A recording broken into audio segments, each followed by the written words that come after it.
اشرف علی تھانوی کو جب تک کافر نہیں کہو گے تب تک تم مسلمان نہیں بن سکتے. یہ بات مجھے سکھائی گئی تھی اب سے 7 سال پہلے، جب اشرف علی تھانوی یا دوسرے بزرگ جن کو میں جانتا تک نہیں تھا کہ یہ آخر کس کے نام ہے، اس وقت جب دین اسلام کے بالکل نیا قریب آنا شروع کرا تھا، مسلمانوں کے ایک کٹر فرقے نے مجھے پکڑا اور مجھ سے یہ باتیں کہیں کہ جب تک تم ان بزرگوں کو کافر نہیں کہو گے تب تک تم اسلام میں داخل ہی نہیں ہو سکتے. تو میں اتنا کنفیوزڈ ہوا کہ آخر یہ کیسا دین ہے، نعوذ باللہ. کیونکہ اس وقت مجھے یہ بات بھی نہیں پتا تھی کہ مسلمان کی زبان سے نکلنے والی ہر بات قرآن و حدیث نہیں ہوتی، بلکہ بہت سی ایسی چیزیں ہوتی ہیں جو مسلمان تو کچھ اور کہہ رہے ہوتے ہیں لیکن قرآن و حدیث کچھ اور کہہ رہے ہوتے ہیں. اور یہ بات بھی ایگزیکٹلی وہی نکلی جب مجھے اس حدیث کے بارے میں پتا چلا کہ اگر تم نے کسی کو کافر کہا اور اگر وہ کافر نہیں ہوا تو وہ کفر پلٹ کر تم پر آ جائے گا.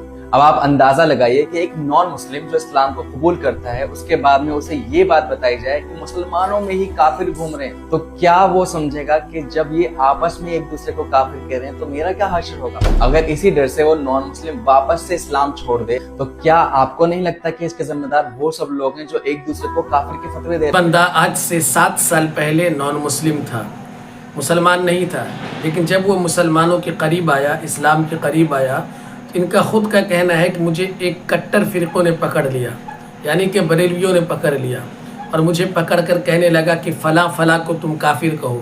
جب تک تم انہیں کافر نہیں کہو گے تم سچا مسلمان ہو ہی نہیں سکتے. اس بھائی صاحب کو بعد میں سمجھ آیا کہ لوگ جو یہ کہہ رہے ہیں یہ بات کہاں تک صحیح ہے اور کہاں تک غلط ہے. پھر اس نے قرآن کریم کو پڑھنا شروع کیا، تب پتہ چلا کہ نہیں، جو یہ لوگ کہہ رہے ہیں وہ سراسر غلط ہے اور قرآن و حدیث میں ایسی کوئی باتیں نہیں ہیں. انہیں وہ حدیث مل گئی جس حدیث میں صاف صاف آیا ہے کہ رسول پاک صلی اللہ علیہ وسلم نے ارشاد فرمایا ہے کہ اگر تم نے کسی کو کافر کہا، اگر وہ کافر تھا تو ٹھیک ہے، اگر کافر نہیں تھا تو کفر لوٹ کر کہنے والی کی طرف آ ہی جائے گا. موت سے پہلے قیامت سے پہلے کہنے والے پر کفر لوٹ کر آ ہی جاتا ہے. یہ سب کچھ ان کے سامنے آئی، اس بندے کے سامنے آئی. انہوں نے قرآن کو پڑھا، حدیث کو پڑھا، تب کچھ سمجھ میں آیا. اس کے بعد ان کی عقل کھلی اور انہیں لگا کہ نہیں بھائی، لوگ ہمیں گمراہ کر رہے ہیں، ہم تو غیر مسلم تھے، اب اسلام قبول کر لیے ہیں، تو ہمیں ایسے فرقوں کے ساتھ نہیں رہنا، ایسے کٹر وادیوں کے ساتھ نہیں رہنا ہے جو آپس میں ایک دوسرے کو کافر کہے اور آپس میں لڑنے لڑانے کی بات کرے. اس نے بریلویت چھوڑ دی. شروع میں بریلویوں نے اس پر اپنا قبضہ کیا تھا، مگر بعد میں اس بندے نے بریلویت چھوڑ دی اور چھوڑ کر سیدھے قرآن اور حدیث کی طرف آگے. اب قرآن و حدیث سے جو کچھ اسے ملتا ہے اسی پر عمل کرتا ہے.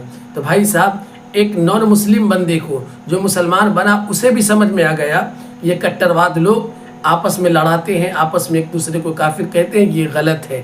لیکن مگر نہیں، ہمارے یہ جو اپنے بھائی ہیں بریلوی، انہیں سمجھ نہیں آئے گی، ان کی عقل نہیں کھلے گی. ان کی عقل پر پردہ پڑا ہوا ہے، ان کی آنکھوں پر پردہ پڑا ہوا ہے، یہ صحیح اور غلط کو نہیں دیکھ سکتے.